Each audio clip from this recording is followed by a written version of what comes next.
Caminando por el polvoriento camino y sin levantar la vista, el grupo de gnolls nunca notó a Owen. En algún momento, uno de los gnolls logró percibir el peligro que se acercaba, levantando la cabeza con desconcierto. Aunque los gnolls no reaccionaron a tiempo, la flecha nunca los alcanzó. Con un destello de relámpago azul, la flecha golpeó el suelo junto a ellos con un sonido distintivo. Al escuchar el ruido, algunos gnolls miraron la flecha con desconcierto. A diferencia de ellos, su líder se dio cuenta de algo al ver la flecha. Y al siguiente momento, el horror comenzó a aparecer en su rostro. De repente, descargas eléctricas y una intensa luz azul comenzaron a emanar de la flecha clavada en el suelo. Al darse cuenta de lo que estaba a punto de suceder, el líder gnoll gritó horrorizado que era un ataque enemigo y ordenó a todos huir inmediatamente. Sin embargo, ya era demasiado tarde.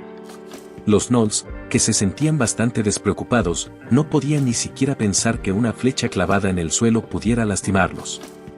Por lo tanto, sin tener tiempo para reaccionar, solo pudieron observar con horror y confusión en sus rostros como un brillante rayo caía del cielo directamente sobre la flecha. En el siguiente momento, se escucharon sus gritos dolorosos. El rayo, tras golpear la flecha, impactó con una descarga eléctrica a todos los gnolls que estaban cerca. Esto hizo que el pelaje de todos estos vagabundos se erizara y se oyera el chillido de perros heridos entre las rocas del desierto. De la boca de uno de los gnolls, cuyo cuerpo aún estaba lleno de rayos eléctricos y que miraba a Owen con horror en los ojos, solo escapó una palabra: es un hombre lagarto. Corran por sus perras vidas. Corran. Al mismo tiempo, Owen observaba a los gnolls en pánico huyendo con una sonrisa satisfecha en su rostro, mientras que el hombre detrás de él no podía ocultar su sorpresa.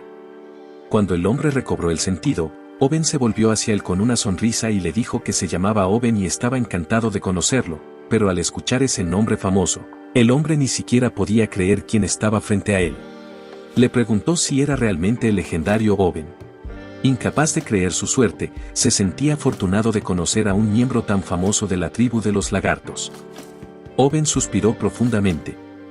Mirando hacia la distancia, murmuró con voz cansada que había pasado mucho tiempo desde la última vez que había usado su poder. Luego, volviéndose hacia el hombre, le indicó que se tomara un breve descanso y charlaran un poco más. Pasado un tiempo, Owen encendió una pipa y se sentó en el suelo para disfrutarla.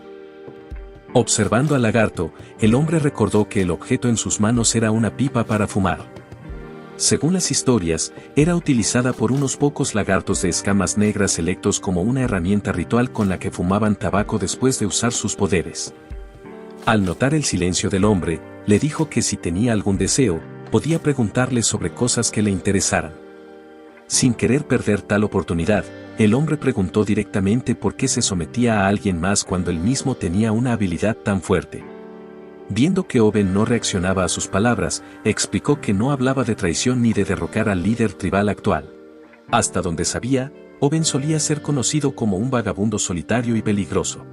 Y ahora, en lugar de vivir una vida de comodidad, de alguna manera se veía obligado a vagar solo por la naturaleza.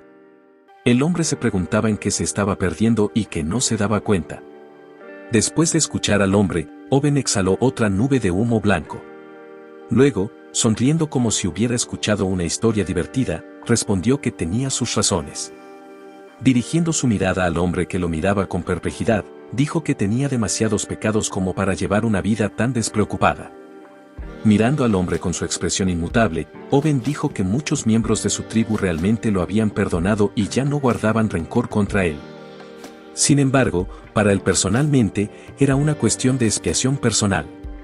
Redimirse por haber traicionado a muchos de su pueblo. Pero había una manera de redimirse. Ahora, su razón de ser era recorrer contando historias sobre el dios escarabajo azul y Rak-Krak, el líder de su tribu. Este era el camino de redención que había elegido para sí mismo. Ahora, el propósito de su vida era ser un profeta del dios sin nombre de los escarabajos azules. Observando a Owen limpiando la piedra sagrada, el hombre le preguntó por qué se esforzaba tanto por todo esto, ya que no había nadie en este desierto que no conociera la tribu del lagarto negro y su deidad. El trabajo de Owen le parecía sin sentido y, en su opinión, no había necesidad de tratar de mejorar la reputación de Rak-Krak, líder y sacerdote, ya que ya era legendario. Owen continuaba limpiando la piedra mientras respondía que un recordatorio nunca le hacía daño a nadie, y que usando su poder recordaba constantemente a todos la fuerza de su dios y tribu. En su opinión, era un esfuerzo que valía la pena. Finalmente, volviéndose hacia el hombre, le preguntó a dónde se dirigía y si era un vagabundo como él. Wai se rascó la barba pensativamente y respondió que sí, lo era. Le hubiera gustado dejarlo ahí, pero al ver la mirada atenta y desconfiada del lagarto, se dio cuenta de que no lo dejaría hasta obtener una respuesta adecuada. Dijo que venía de Automatismo, un valle aislado ubicado al suroeste de la naturaleza salvaje. Owen se sorprendió al escuchar la palabra Automatismo. El hombre continuó diciendo que estaba de camino a visitar la tribu de Escamas Negras. Owen se sorprendió y le dijo que no sabía que era un invitado. Esto es realmente perfecto. De repente, Owen silbó fuerte. Se oyó un sonido de pisadas y una criatura desconocida comenzó a acercarse a ellos, levantando polvo. Resultó ser un gallo crecido con cola de lagarto y más de 2 metros de altura. Cuando Wai lo vio, se asustó y preguntó, ¿qué hace el Cocatrix aquí? Estaba listo para huir. Carro Owen lo detuvo diciéndole que se calmara y, tomando a la criatura por las riendas, agregó que no lo había adivinado. Era un Quarka, no un Cocatrix. Este ejemplar en particular se llamaba Coca-Too y, al igual que todos los Quarkas, era el resultado de cruzar un Cocatrix con un pollo común. No sabía cómo se le ocurrió a los hombres lagarto algo así. Owen ensilló al Quarka y le hizo señas a su invitado para que se sentara a su lado y se pusieran en marcha. Wai no sabía cuál sería el precio por el honor de montar el Quarka y estaba nervioso. Owen le aconsejó que se relajara, ya que solo se le requeriría escuchar historias a cambio. Cuando estaban en camino, Wai preguntó sobre qué tratarían las historias. ¿Eran sobre el dios de los escarabajos azules o sobre el legendario líder Rak-Rak? El lagarto solo respondió que eran sobre ambos. Bajo las nubes oscuras, se podían ver muchas estandartes tribales en desarrollo con calaveras de búfalos que se desarrollaban en el viento. La tribu estaba superando a los búfalos de agua y se movía sin prisas por el desierto.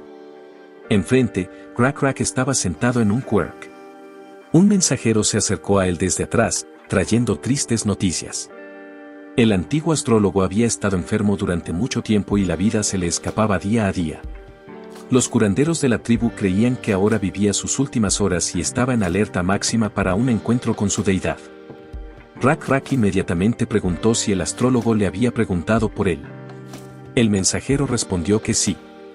Y dijo que su vida estaba en peligro y no podía hablar con Rak-Rak a menos que viniera de inmediato. Rak-Rak ordenó de inmediato que la procesión se detuviera y que hicieran una parada, ya que iba a quedarse aquí durante el día. El cántaro fiel repitió de inmediato la orden del jefe en voz alta y ordenó a la procesión que se detuviera. Mientras Seguer detenía a la tribu, Rak-Rak se apresuró hacia el enfermo astrólogo.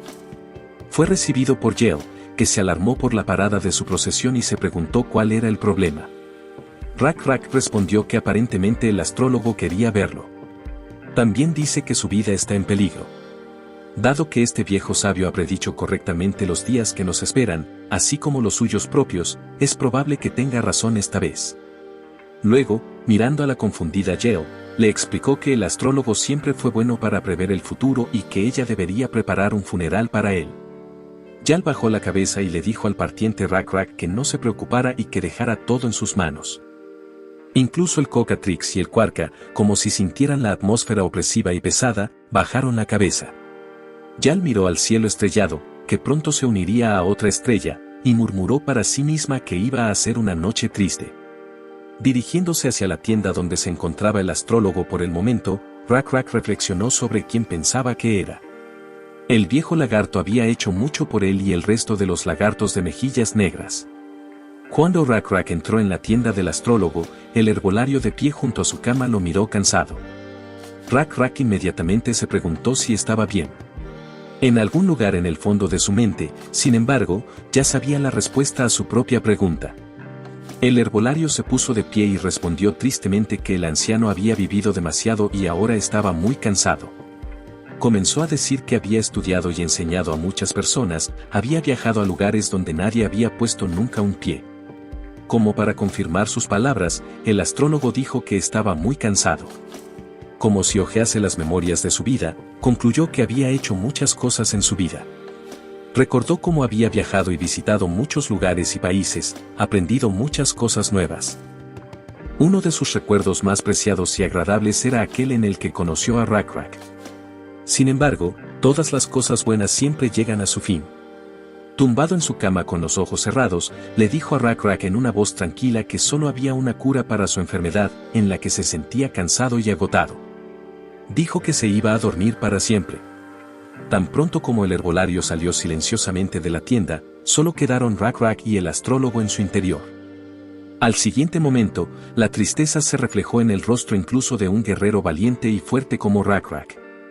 Había conquistado tribus, desafiado a los líderes de otras tribus y a monstruos poderosos, pero en este momento estaba completamente impotente ante algo que nadie podía influenciar de ninguna manera. Sonriendo, el astrólogo respondió que quería entregarse a ciertos lujos antes de partir y robarle un poco de tiempo al hombre más ocupado de la tribu. Al escuchar sus palabras, Rack-Rack preguntó a qué se refería con extravagancia. Riendo, él respondió que pensaba que el tiempo era un recurso muy valioso. Como un hombre que había vivido su vida sin codicia y sin tomar lo que pertenecía a otros, quería al menos darse un gusto en el último minuto. Rack-Rack sonrió con desdén y dijo que no pensaba que lo hubiera llamado a su habitación solo por una última broma. Continuando mirando fijamente el techo de la tienda, el astrólogo respondió que tenía razón, y si quería verlo para hacerle una pregunta que solo él sería digno de responder. También le dijo al hombre que lo considerara no como una pregunta para el líder tribal Rack-Rack, sino como el sumo sacerdote que había sido elegido y estaba más cerca del dios. En ese momento, el astrólogo preguntó, ¿qué sucederá cuando muera? Quedando todo en silencio en la habitación. Gracias por acompañarme en este video. Si les gustó, no olviden suscribirse y activar la campanita para no perderse nada. Nos vemos en el próximo video.